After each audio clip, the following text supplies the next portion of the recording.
మార్కెట్లో ఏ కోర్స్ చేసినా రెండేళ్ల ముచ్చటే. కానీ ఏఐ అండ్ డేటా సైన్స్ నేర్చుకుంటే రాబోయే 10 ఏళ్ల వరకు మీ కెరియర్ కి తిరుగుండదు. అది ఒక్క ఇన్నోమాటిక్స్ తోనే సాధ్యం. నీ భర్తను గురించి నువ్వు చెప్పిందంతా జాగ్రత్తగా విన్నానమ్మా.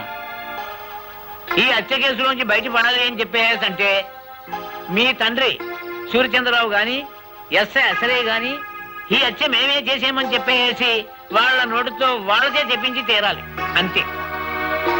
చూడమ్మా, నువ్వు చాలా ఇంటెలిజెంట్లే కనపడుతున్నావు. వాళ్లే మర్డరర్స్ అని ఎలాగో అర్థమైంది కదా.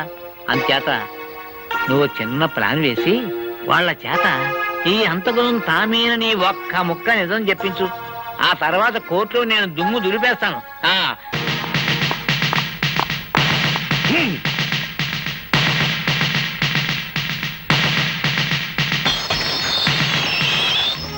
ఇవాళ కోర్టుకు హాజరు కావాల్సిన రోజు. యువర్ ఆనర్, పులిరాజు హత్య కేసులో ముద్దాయిగా నిలబడ్డ గోపి అనే ఈ వ్యక్తి అసలు హత్య చేశాడా లేదా అని విచారించే ముందు ఇతని మనస్తత్వం గురించి కోర్టు వారికి తెలియపరచవలసిన అవసరం ఉందని భావిస్తున్నాను. అందుకని ఒకరిద్దరు సాక్షుల్ని విచారించేందుకు అనుమతి ఇవ్వాల్సిందిగా కోర్టు వారిని అభ్యర్థిస్తున్నాను. Permission granted. జగన్నాథం మేస్టారు, జగన్నాథం మేస్టారు. నమస్తే సార్. జగన్నాథ మాస్టారు, ఒకప్పుడు మీరు పెన్షన్ కోసం నిరాహార దీక్ష చేస్తుంటే పోలీసులు మిమ్మల్ని స్టేషన్ తీసుకెళ్లారు. అవును, ఇన్స్పెక్టర్ మీ మీద చేయి చేసుకోవడం చూసి ఆ సమయంలో కానిస్టేబుల్ ఉద్యోగంలో ఉన్న మీ శిష్యుడు ఏం చేశాడో చెప్తారా?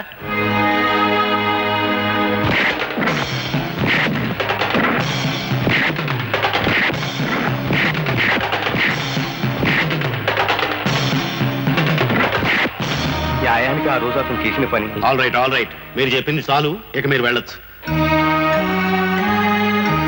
యువర్ ఆనర్, గోపికి ఉద్యోగం వచ్చింది అదే రోజు ఉదయం. కానీ తన పై అధికారి మీద చేయి చేసుకుని ఆ సాయంత్రమే తన ఉద్యోగాన్ని పోగొట్టుకున్నాడు. Please note that point. Your honour, jailer దుర్గారావుని ప్రశ్నించేందుకు పర్మిషన్ కోరుకుంటున్నాను. గ్రాంటెడ్.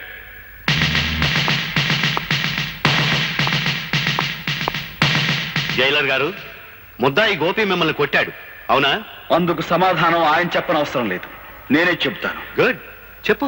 ఆయనే కాదు, ఆయన కానిస్టేబుల్స్ ని కూడా చిత కొట్టాను. అంతేకాదు, కొత్తగా ఛార్జ్ తీసుకున్న ఆమదాల అసరయ్య అనే ఇన్స్పెక్టర్ ని ఇటుకల ఫ్యాక్టరీలో పెట్టి ఎడాపెడా వాయించాను. ఇంకా చెప్పమంటారా? చాలు. యువర్ ఆనర్, ముద్దాయి ఎంతటి ఆవేశపరుడో ఈసరికే మీకు క్షుణ్ణంగా అర్థమై ఉంటుంది. సరిగ్గా ఇలాంటి ఆవేశంతోనే పులిరాజుని కొట్టి మెడ మీద కాలేసి తొక్కి చంపి ఆ హత్యా నేరాన్ని సూర్యచంద్రరావు గారి మీద మోపడానికి పులిరాజు శవాన్ని సూర్యచంద్రరావు గారింట్లో పడేశాడు. అతను శవాన్ని మోసుకురావడం ఊరంతా చూసింది యువర్ ఆనర్. ఇక ముందు ఇటువంటి దౌర్జన్యాలు సాగించకుండా భారతీయ శిక్షాస్మృతులను అనుసరించి కఠినమైన శిక్ష విధించవలసిందిగా కోర్టు వారిని కోరుకుంటున్నాను. మిస్టర్ గోపి, నీ తరఫున ఏ లాయర్ని నియమించుకోలేదు. ఎందుకని? నా తరఫున నేనే వాదించుకుందామని. అంటే భారతీయ శిక్షాస్మృతుల నెంబర్లు చెప్పే శక్తి నాకు లేకపోయినా న్యాయం అనే గొప్ప శక్తి నా పక్కన ఉంది. నిర్దోషణనే నిజం నా గుండెల్లో వెలుగుతుంది. సార్, నేను ఒకరిద్దరు సాక్షులు విచారించాలి. అందుకు మీరు అనుమతించండి. ఆల్ రైట్, ఎవరిని పిలవమంటావో చెప్పు. Thank you sir.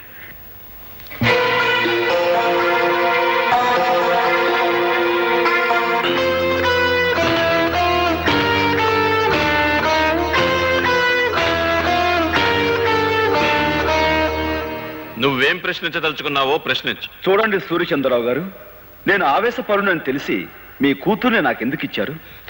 రామ, నేను నీకు పిల్లనివ్వటం ఏంటయ్యా? ఊరంతా సోత్తండంగా నువ్వే దౌర్జన్యంగా నా కూతురు మెల్ల తాళి కట్టావు. ఆ సమయంలో ఊరంతా అక్కడికి రావాల్సిన అవసరం ఏమొచ్చింది? అవసరమే వచ్చిందా? నీకు బాగా బడితి పూజ చేయిద్దామని మేమే వాళ్ళు అక్కడికి రప్పించాం. Correct sir. అయ్య బాబు జడ్జి గారు, నా మీద ఏదో ఒకటి రాసేసుకోకండి. ఊరన్నాక కచ్చలు కార్పణ్యాలు విరోధాలు ఉండటం సహజం. అట్టయ్యా అతనికి నాకు విరోధం ఉంది. తప్ప అండి? థ్యాంక్స్ సూర్యచంద్రరావు గారు. నాకు మీకు విరోధం ఉందన్న సంగతి స్వయంగా మీరే అంగీకరించారు. ఇక మీరు వెళ్ళొచ్చు.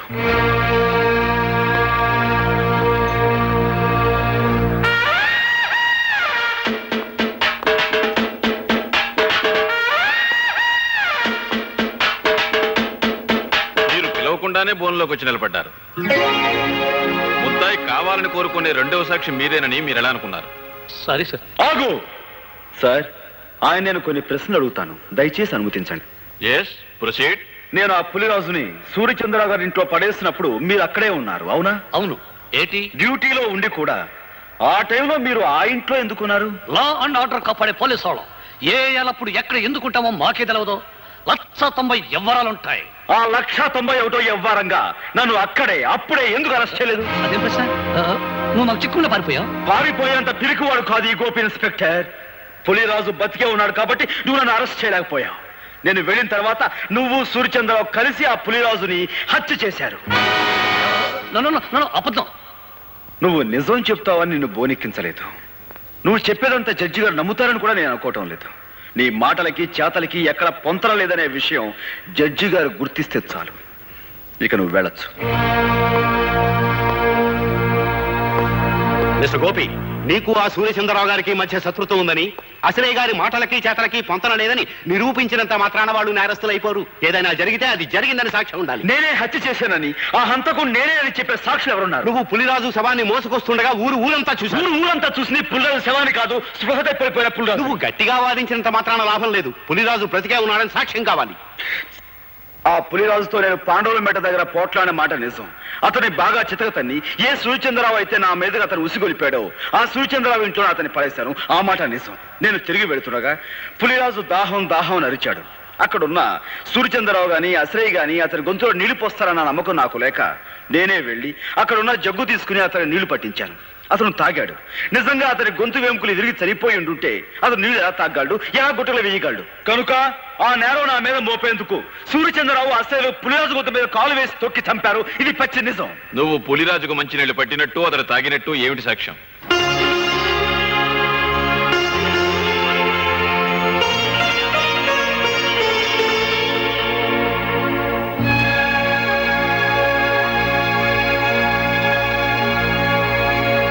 నువ్వు చెప్పేదానికి సాక్ష్యం ఏదైనా ఉంటే చెప్పు. ఆ ప్రత్యక్ష సాక్షి ప్రస్తుతం ఇక్కడ లేరు. దయచేసి మీరు నాకు 2 రోజులు గడువు ఇవ్వండి. ఈ 2 రోజుల్లో నేను సాక్షిని ప్రవేశపెట్టలేకపోతే ఆ పులిరాజును నేను చంపినట్లుగానే భావించి మీరు ఏ శిక్ష విధించినా సరే మీ ఇష్టం.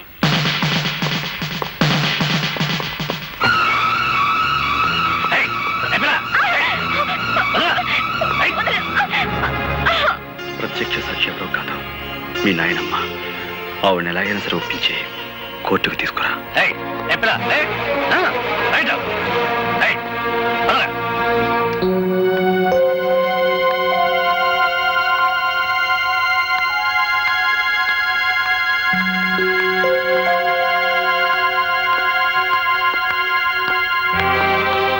ఎవరమ్మాయి నువ్వు?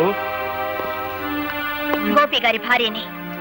ఈ ఇంట్లోకి అడుగు పెట్టడం అంటే మంగళసూత్రాన్ని తెంపుకోవడానికి సిద్ధపడ్డట్టే లెక్క. ఈ ఇంట్లో చాలా మంగళసూత్రాలు తెంచబడ్డాయని తెలుసు. ఆ కీడు నాకు తగలకూడదనే మంగళ గౌరి వ్రతం చేసుకుంటున్నాను. ఆ వ్రతానికి ముత్తైదువులు పిలవడానికి వచ్చాను. ముత్తైదువులా? నీ వ్రతానికి రాదగ్గ ముత్తైదువులు ఎవరు ఈ ఇంట్లో లేరే? ముత్తైదువుగా పసుపు కుంకాలకి దూరమైన, మమకారానికి మానవత్వానికి దూరం కాని పుణ్యాత్ములున్నారు. వాళ్ళు ముత్తైదుల కంటే గొప్పవాళ్ళు. నానమ్మ, ఇవాళ సాయంత్రం వ్రతం చేసుకుంటున్నాను. నువ్వు తప్పకుండా రావాలి.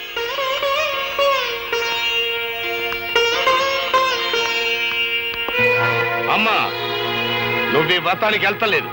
వెళ్ళావు, కూతురుతో పాటు నా కన్న తల్లి కూడా చచ్చిపోయింది అనుకోవాల్సి వస్తుంది.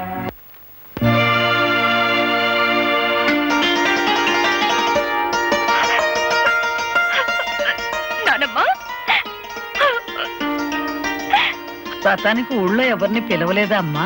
నువ్వొక్కదానివి దీవిస్తే ముక్కోటి దేవతలు దీవించినట్టవుతుందని నిన్ను తప్ప మరెవరిని పిలవలేదు నాన్నమ్మ. కంటికి కనపడిన గౌరీదేవి రాధమ్మను అనుగ్రహించినా అనుగ్రహించకపోయినా మీ గుండెల్లో పెట్టుకు పెంచిన మీ మనవరాల్ని మీరు దీవిస్తే చాలమ్మా. మా అమ్మగారు ఆశీర్వాదం తీసుకోమ్మా. నన్ను దీర్ఘ సుమంగళిగా ఆశీర్వదించున్నానమ్మా. ఏమ్మా దీవించాలని సందేహిస్తున్నారు? మీ మనవరాలు పసుపు కుంకాలతో పచ్చగా ఉండటం మీకు ఇష్టం లేదమ్మా? నా మనసుకైతే ఆ కోరిక ఉంది, కానీ నా దీవెనకి ఆ శక్తి లేదు బాబు. నానమ్మా, ఎందుకు లేదమ్మా? మా గోపి ఆవేశంతో కట్టిన తాళిని రాధమ్మ అజ్ఞానంతో తీసివేయబోయినప్పుడు మీరు అడ్డుకుని ఆపారు. తెగిపోయిన అనుబంధాన్ని తిరిగి గుర్తు చేస్తూ విడిపోయిన కుటుంబాలని మళ్లీ కలపాలనే ఉద్దేశంతో మీ మనవరాల్ని మీ ఇంటి నుంచి మా ఇంటికి పంపారు. ఇంతటి మహత్కార్యం చేయగలిగిన మీకు మీరు నిలబెట్టిన తాళిని కాపాడే శక్తే మీకు లేదంటారా? తల్లి తండ్రి లేని గోపి అబ్బాయిని మీరు దిక్కు మొక్కు లేకుండా వదిలేయటం వల్ల ఆ కర్ణుడు అనుభవించినంత దౌర్భాగ్యాన్ని మా గోపి అబ్బాయి కూడా అనుభవిస్తున్నాడమ్మా. అవునమ్మా, మీ కొడుకు మీ అల్లుణ్ణి నిర్దాక్షిణ్యంగా చంపాడని మీకు తెలుసు. గోపికి రావాల్సిన ఆస్తిని కాజేశాడని మీకు తెలుసు. అయినా ఈ నిజాన్ని మీరు ప్రపంచానికి చెప్పలేకపోయారు. గోపి ప్రాణభయంతో పరిగెత్తుకుంటూ వచ్చి నా పంచన చేరాడు. వాడు నా దగ్గర ఉంటే వాడి జీవితానికి న్యాయం జరిపిస్తాడనే ఆశతో కావాలని వాడి లాకెట్టు మీ దగ్గర తాకట్టు పెట్టాను. అయినా ఏనాడు వాడి యోగక్షేమాల గురించి మీరు విచారించలేదు, వాడిని చేరతీయలేదు. వాడు మాకు దేవుడిచ్చిన బిడ్డగానే భావించాం. వాడి ఆలనా పాలనా చూడడంలో మా ముగ్గురికి ఒక ఆనందం కనిపించింది. ఆ ఆనందంలోనే మాకు పెళ్లిళ్లు కావాలని, మాకు బిడ్డలుండాలనే మాటే మర్చిపోయి ఇన్నేళ్లు గడిపేశాం. ఇంకో నిజం కూడా మీకు చెప్పాలమ్మా. చిన్నప్పటి నుంచి గోపి అబ్బాయికి తనెవరో, తనకి జరిగిన అన్యాయం ఏంటో, తనకు రావలసిన ఆస్తిని ఎవరు అనుభవిస్తున్నారో అంతా తెలుసమ్మా. అయినా ఏనాడు వాటి గురించి ఆశపడలేదు, బాధపడలేదు. మరంత గొప్ప మడిసికి ఉత్తి పుణ్యానికి ఉరిశిచ్చపడితే మీ మనవరాలు విధవరాలైపోద్ది. అప్పుడే రాధమ్మ తల్లి పసుపు కుంకాలు ఎలా సరిపోయాలో, తాళిబొట్టు ఎలా తెంచాలో బ్రహ్మచార్యత్వం మాకు తెలియదమ్మా. ఆ తతంగం అంతా మీరే దగ్గరుండి జరిపించాలి. వీళ్ళ నుంచి మానవత్వాన్ని నేర్చుకున్న మనిషిగా రేపు నేను కోర్టులో చెప్పబోయే నిజమే నీ మాంగళ్యాన్ని నిలబెడుతుందమ్మా.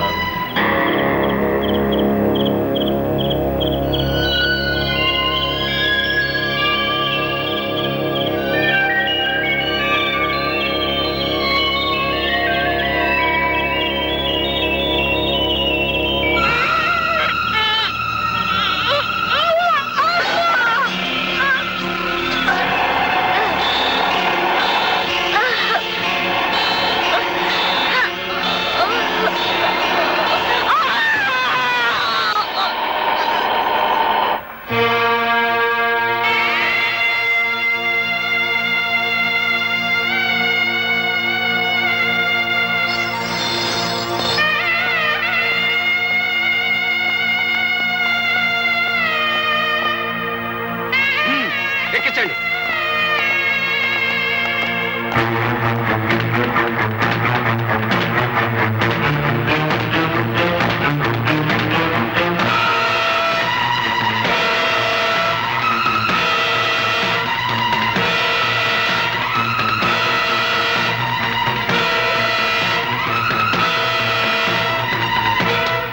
కదరా.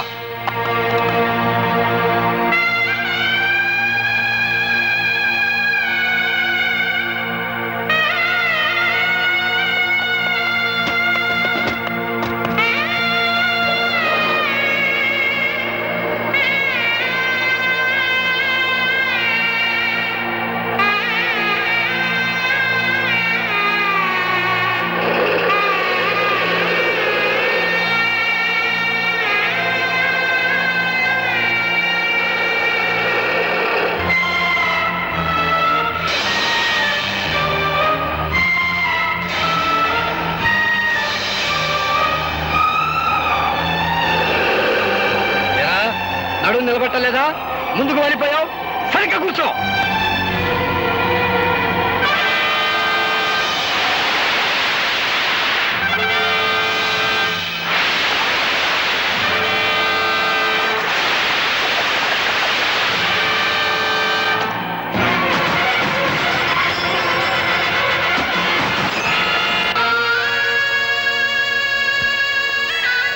అమ్మా, ఇప్పటికే చాలా ఆలస్యమైపోయింది. మీ నాయనమ్మ గారిని నిజంగా నిండు మనసుతో ప్రేమించిన మనిషి నీ చేతుల మీదుగానే ఈ పని కూడా పూర్తి చేయి. ఆయన తప్పకుండా వస్తారు. ఆ నమ్మకం నాకుందండి. ఆ నమ్మకం నీకుంటే చేతగాని వాళ్ళ చేతులు కట్టుకుని నా ఎదురుగా నిల్చోటం దేనికి? వెంటనే మన బలగాన్ని తీసుకుని శ్మశానానికి వెళ్ళు. ఆ గోపిని పట్టుకో. Yes sir.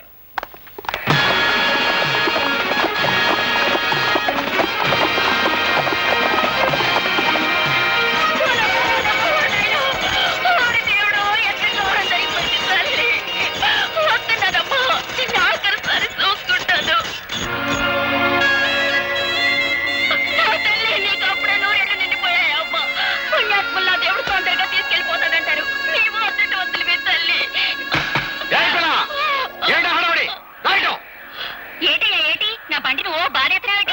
ఏమిటా ఏడుపులో ఇంతకెవరు? సూర్యచంద్రరావు గారు పంపితే వచ్చాను. అవును, సంస్కారం లేని తల్లికి దాన సంస్కారం చేయడం ఇట్టలేక అదేదో నన్నే చేయమని కిరసనాలు అగ్గి పెట్టేసి పంపించారు. సూర్యచంద్ర గారి మనుషుడు ముందు చెప్పలేదే? కానీ కానీ తొందర కానీ. నన్ను ఎవరు చెప్పనిచ్చా? తొందర కానీ.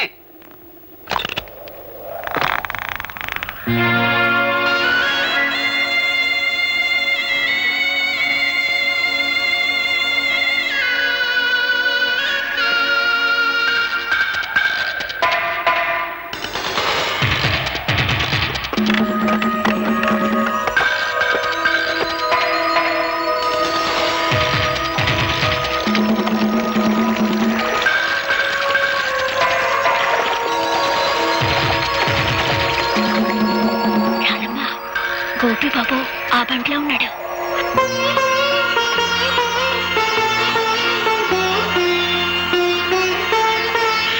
అబ్బాయి పోలీసులు. అట్టమ్మా, అయ్యో అగ్గిపెట్టి బండ్లో మర్చిపోయాను. ఇటు ఇయ్యమ్మా. వద్దండి, ఎవరి చేత్తో తలకొరి పెట్టాలో వాళ్ళ చేత్తోనే పెట్టాలి, లేకపోతే రుణాల బంధం తీరదు.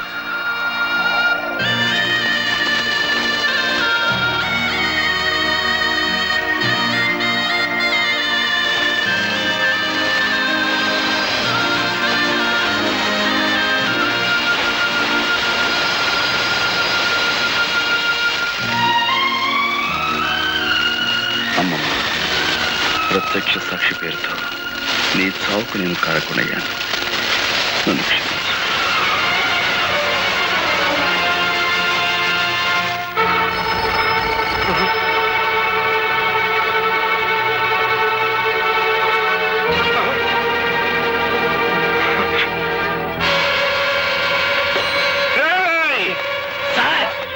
నా ఇంటి చుట్టూ 100 పోలీసులు కాపలా ఉంచుతారని ఆ ఇన్స్పెక్టర్ అశ్రీ గారు చెప్పారా?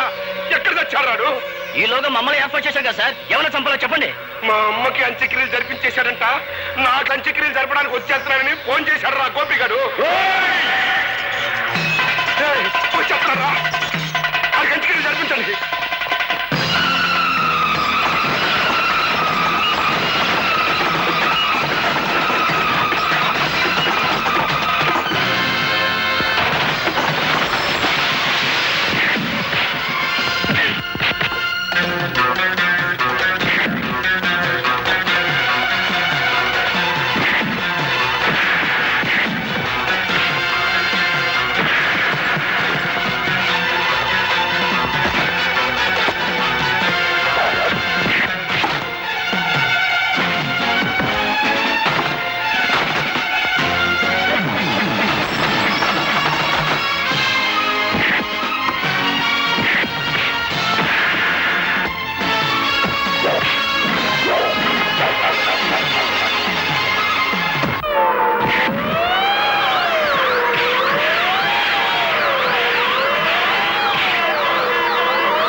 అమ్మయ్యా, సమయానికి వచ్చేసావు.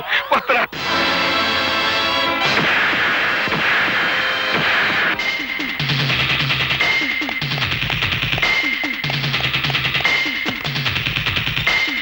పోయి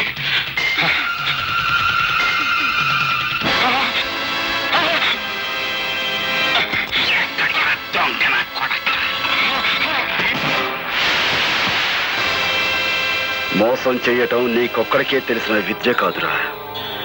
అదే మోసానికి నేను దిగజారితే నీ బతుకు చూస్తుండా.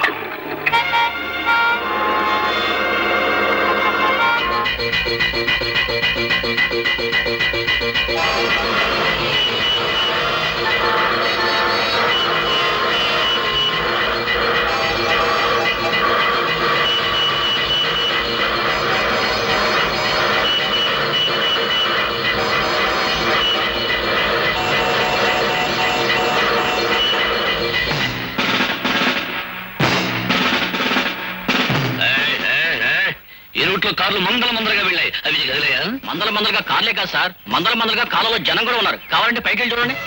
కారులో మందర జనం ఉన్నారు.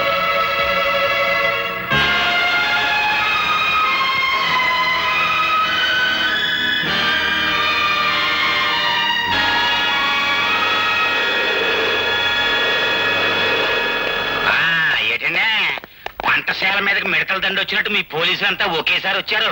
ఏమన్నా కిరికిరియా? మిమ్మల్ని అందరూ అరెస్ట్ చేసి తీసుకెళ్ళడానికి ఫుల్ పవర్ తో వచ్చాం. మమ్మల్ని అందరినీ అరెస్ట్ చేయాలంటే ఈ ఊరు జనాభా 7,500, మీ జీపులు 5 సాలం. ఇంతకీ మమ్మల్ని ఎందుకు అరెస్ట్ చేస్తున్నారో చెప్పనే లేదండి. జైల్లోంచి తప్పించుకున్న గోపి మీలో ఉన్నాడని మాకు నమ్మకం. బాలే కనిపెట్టేశారండి. నేనేనండి గోపిని, మానేసంలో. నేనని గోపి నన్ను అట్టుకెళ్ళండి. అబ్బా నేనే గోపిని, నన్ను అట్టుకెళ్ళండి. నేనే గోపి. నేనే గోపిని, నేనే గోపిని, నేనే గోపిని, నేనే గోపిని.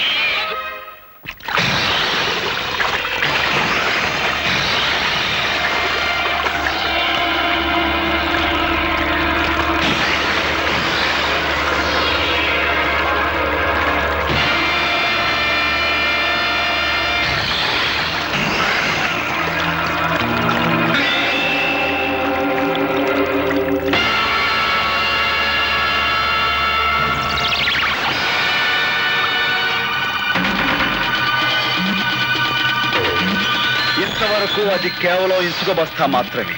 ఈ క్షణం నుంచి అది నీ ఆయుర్దాయం. అందులోని ఇసుక కిందకు రావటం అంటే క్షణ క్షణం నీ ఆయుర్దాయం తరిగిపోతున్నట్టే లెక్క.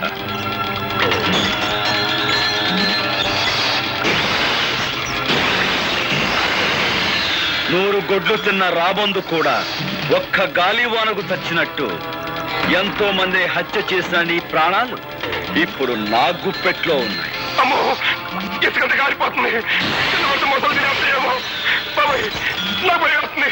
నువ్వు ఇక్కడి నుంచి ప్రాణాలతో బయటపడాలి అంటే నువ్వు చేసిన నేరాల గురించి నీ నోటితో నువ్వే చెప్పాలి. అయితే చెప్పు, మా నాన్నను చంపించావు. నేనే, కానీ ఆ పని చేసి చాలా ఏళ్ళు అయిపోయిందిగా. ఇంకా గొడవ వదిలే. ఆ గొడవ వదిలేసిన ఇంకా 2 హత్యల గొడవ ఉందిగా. పులిరాజును చంపిందెవరు? ఎక్కడ కాలిపోతుంది. మొత్తం తినేస్తాయి. చెప్పు. బాబోయ్, పులిరాజును చంపిందెవరు? గారి పీక మీద కాలేసి తొక్కి చంపింది నేనే.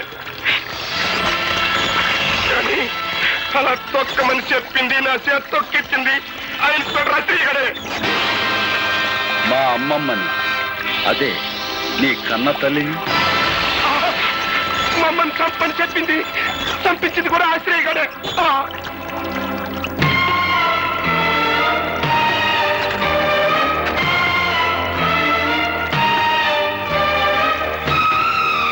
మీరే నిజమైన హంతకులని నీ నోటితో నువ్వు చెప్పిన ఈ సాక్ష్యం చాలు నేను నిర్దోషాన్ని నిరూపించుకోవడానికి. సాక్షికం దొరికిందని సంబరపడిపోక నన్ను నిరికించడానికి నీ తరం కాదు కదా, నీ అమ్మమ్మ తరం కూడా కాదు. This is Assyria.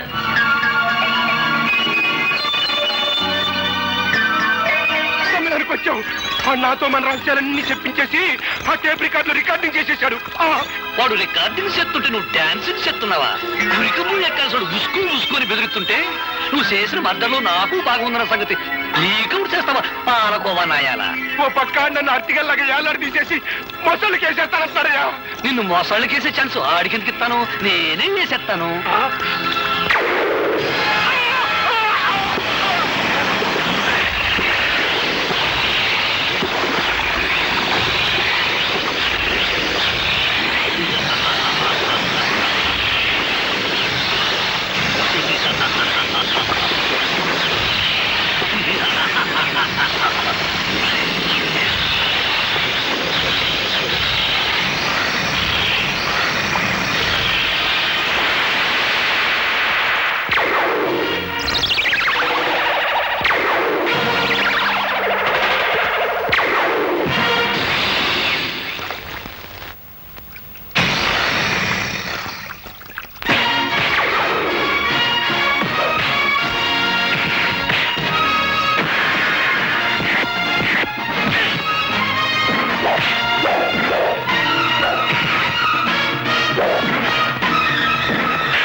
హార్మోనియం పెట్టి నీ దగ్గర నుంచి క్యాసెట్ ఎలా రాబట్టుకోవాలో ఈ అవదాల బాగా తెలుసురా.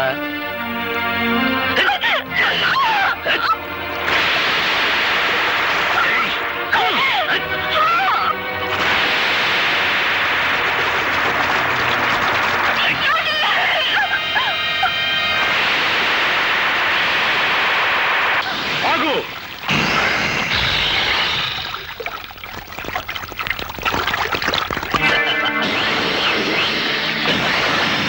రాజును చంపడంలోను నీ అమ్మమ్మను చంపడంలోను నా హ్యాండ్ ఉందని వాడు చెప్పిన మాటన్ని ఈ క్యాసెట్ లో ఉన్నాయని తెగ సంబరపడిపోతున్నావు. ఇదిగో చివరికి ఆ సూర్యచంద్రరావును కూడా నేనే చంపాను. ఇప్పుడు నీ కాడ ఏ సాక్ష్యం లేదు. ఈ మర్డర్ కేసు కూడా నీ మీదే బరాయించి చెప్తాను. దట్ ఈస్ ఔదార అశ్రయ్య, ఇన్స్పెక్టర్ ఆఫ్ పోలీస్.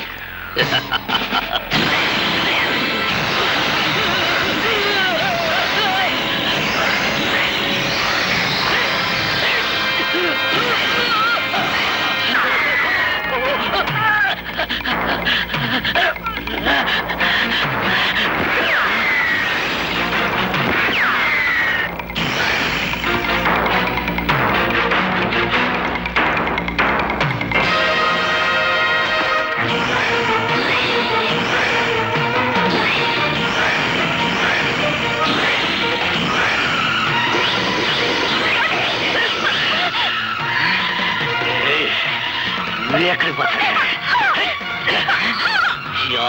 అసలు చేతులు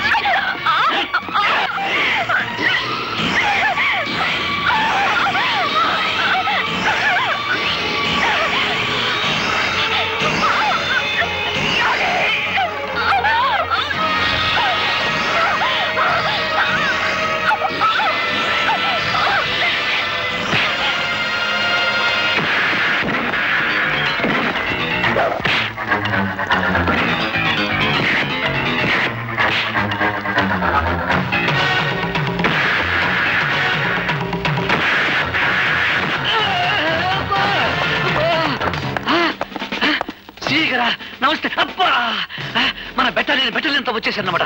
సార్, యువతల వ్యక్తి ఆ హంతకుడు పట్టుకున్నాం. అదిగో హంతకుడు, అరెస్ట్ చేయం. వెరీ గుడ్, చాలా మంచి పని చేశారు. మన డిపార్ట్మెంట్ కి మంచి పేరు తీసుకొచ్చారు. Thank you sir. ముందు ఈ ఇన్స్పెక్టర్ అసలు అరెస్ట్ చేయండి. నేనే తప్పు చేశాను సార్, నన్ను అరెస్ట్ చేస్తున్నారు. నువ్వేం తప్పు చేశావా? నీకంటే ఆ గోపి చాలా తెలియని వాడు. నువ్వు ఈ మాట అంటావని చెట్టుకో మైకు పుట్టుకో స్పీకర్ అరేంజ్ చేశాడు.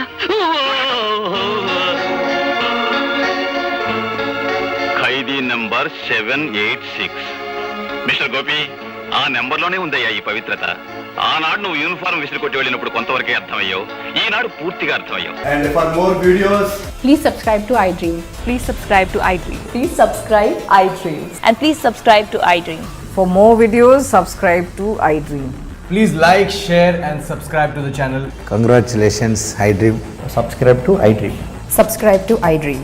So subscribe to iDream Media. iDream ki iDream team andarki huge congratulations. Please subscribe iDream Media. Please subscribe to iDream. Subscribe iDream. Please subscribe to iDream. iDream అంటే నా కళల ఛానల్ సబ్స్క్రైబ్ చేసుకున్న నోరు తిరుగుతలేదు. మీరైతే గంట గుర్తు కొట్టండి. For more such videos, please subscribe to iDream.